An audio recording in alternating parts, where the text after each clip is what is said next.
तू सुख के सागर बस रे भाई और न ऐसा यस रे। परम पिता परमात्मा पूर्ण ब्रह्म सारी सृष्टि के रचनहार कुल मालिक कबीर देव, कबीर साहब, कबीर परमेश्वर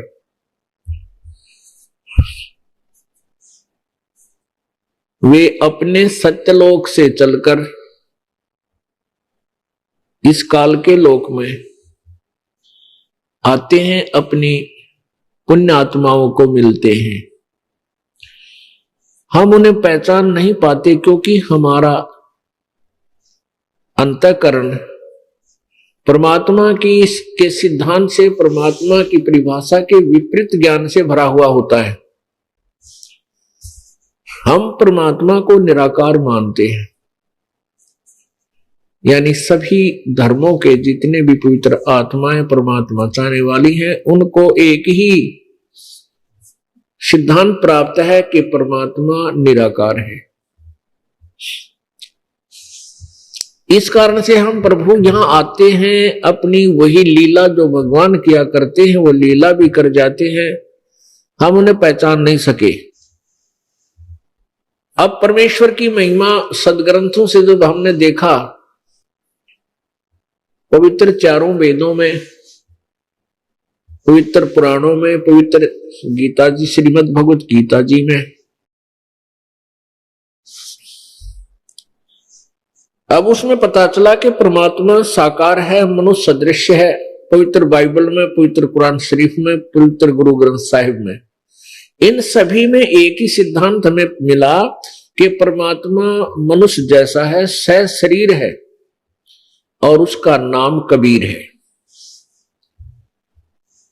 अब हम कहां अड़े हुए हैं? जैसे कबीर देव, कबीर अग्नि, कबीर अमितौजा, कबीर अंगारी। तो हम व्याकरण अपने आप बनाई है हमने व्याकरण को, उस व्याकरण के आधार से हमने कबीर शब्द को कवि लिख लिया, और जिस कारण से हम उसका अर्थ बनाने लगे, कुछ ना कुछ अर्थ भी लगा लिया। लेकिन वो कबीर देव, अब हम वेदों की भाषा से अगर ये कहें कि कवि नाम है उस परमात्मा का, कवि, तो भी वो परमात्मा वही है जो बनारस में आए थे 600 वर्ष पहले। अब हम उनका नाम कबीर रखा गया, कबीर। अब कबीर नाम रखा नहीं गया, परमात्मा ने रखवाया। जब परमेश्वर एक लीला करने आए थे, शिशु रूप धारण किया था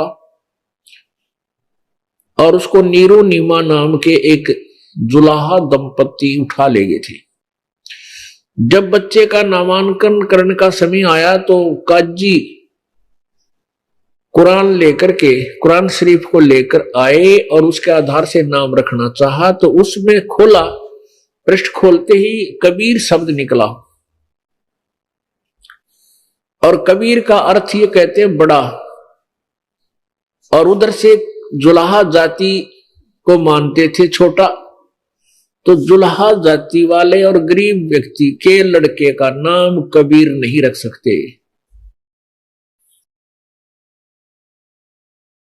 उन्होंने दोबारा से ग्रंथ कुरान शरीफ को खोला कि शायद कोई और नाम निकला, उसका नाम रखेंगे लड़के का, तो उसमें भी कबीर निकला। जब उन्होंने तीसरी बार खोला तो पूरे पृष्ठ पे कबीर कबीर कबीर ही हो गया। पूरी कुरान शरीफ देखा तो पूरी कुरान शरीफ में कोई दूसरा अक्षर नहीं रहा, केवल कबीर कबीर कबीर ये लिखा था। अगले रख लो के रखोगे।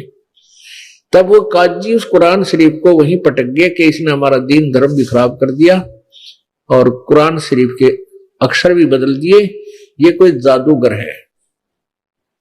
तब परमेश्वर ने कहा था, काजी मेरा नाम कबीर ही रहेगा।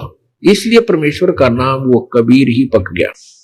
अल्लाह अकबर, अल्लाह कबीर, ये मुसलमान भाई इसका अर्थ करते हैं बड़ा भगवान। अल्लाह कबीर का अर्थ करते हैं बड़ा भगवान। तो परमात्मा ने इसलिए अपना नाम कबीर ही रखवाया। और वेदों में इसको कबीर देव कहते हैं, कबीर देव, कबीर अग्नि, तो हम इसे कबीर देव कहने लगे। कबीर देव, कबीर देव, तो कबीर देव से कबीर साहब हो गया। ऐसे कबीर कवि ना मानकर हम इनको कबीर देव नाम रख लिया इनका, कबीर साहब। तो जैसे भी कहने का भाव ये है, ये वो परमात्मा है जो बनारस में 120 वर्ष रहे और एक जुलाहे की भी भूमिका की।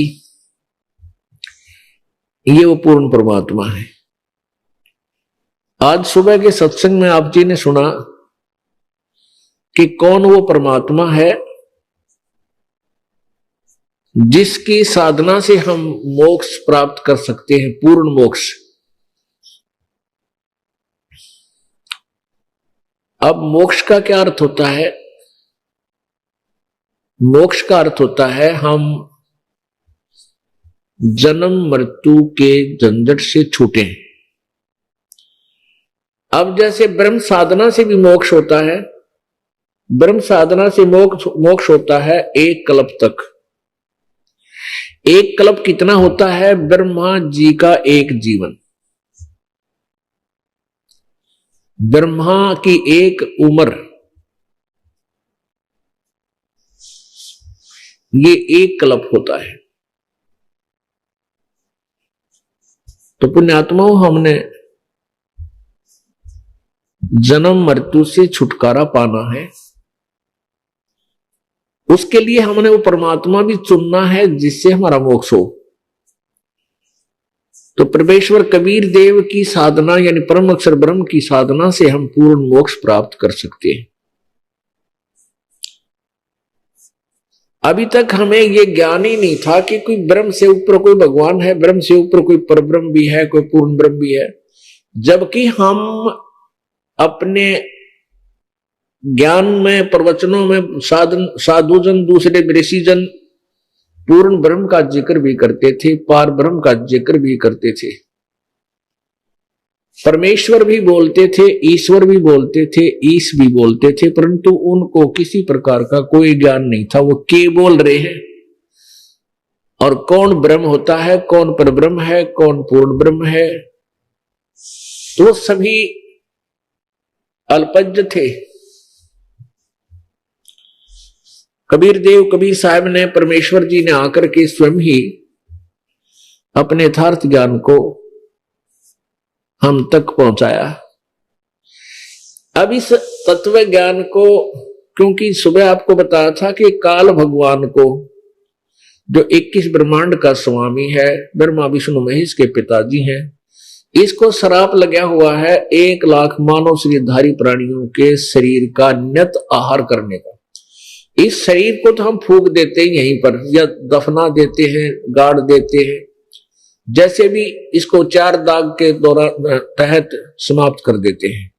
अब ये मन में शंका आएगी कि फिर खाता क्या है वो शरीर, तो हम यही समाप्त कर देते, छोड़ जाता प्राणी। इस शरीर के अंदर एक और ऐसा ही एज इट इज शरीर है, ओरिजिनल, यानी सूक्ष्म शरीर बोलते हैं।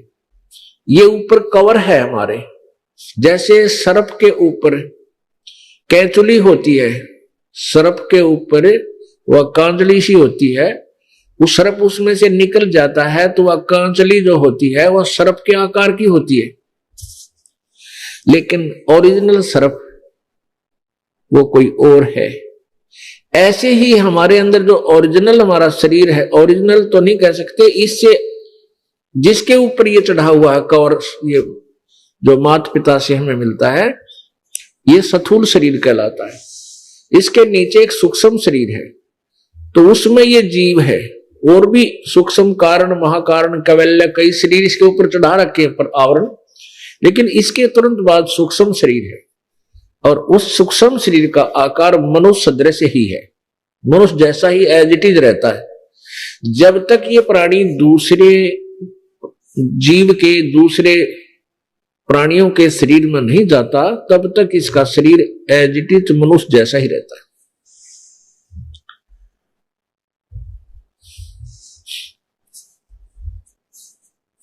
तो परमात्मा कबीर देव जी हमें ये बताने आए थे कि ये जो काल है इसको 1,00,000 मानव शरीरधारी प्राणी नित्य खाने का श्राप है। इसलिए इसने अपने तीनों पुत्रों के द्वारा यहां हमें रोक रखा है, फंसा रखा है। जैसे रजगुण ब्रह्मा जी के रजगुण के प्रभाव से हम संतान उत्पत्ति करते हैं। यहाँ की शुद्ध सुख सुविधाओं की, जैसे कार कोठी, इस तरह की संपत्ति जोड़ना, ये हम प्रयत्न करते हैं। और भगवान विष्णु जी के सतोगुण के दबाव से, प्रभाव से हम एक दूसरे में मोह ममता करते हैं, आसक्त रहते हैं। ये जीव के बस का नहीं। और तीसरे पुत्र तमगुण शिवजी के तमगुण के प्रभाव से हम एक दूसरे को हानि पहुंचा देते हैं, आपस में राग द्वेष रखते हैं, झगड़ा कर देते हैं। और दूसरे शब्दों में ये कहिए कि रजगुण ब्रह्मा से ये हमारे जीवों की उत्पत्ति कराता है, सतगुण विष्णु जी से एक दूसरे में सतिथि, आप एक दूसरे मोह ममता फंसा देता है, यहां रोक के रखने के लिए कि ये यहां पड़े रहें, एक दूसरे में आसक्त होकर ये टाइम पास करेगा। और तीसरे भगवान शिव जी अपने पुत्र के द्वारा ये संहार करवा कर अपना उल्लू सीधा करता है। उसी आधार से इसने सभी प्राणियों को तत्व ज्ञान से कति अपरिचित कर रखा है। ना कोई ऋषि परिचित, ना कोई ब्रह्मा विष्णु महेश को ज्ञान, और ऋषियों को तो होगा कहा, क्योंकि ऋषियों ने ब्रह्मा से ही ज्ञान प्राप्त किया था।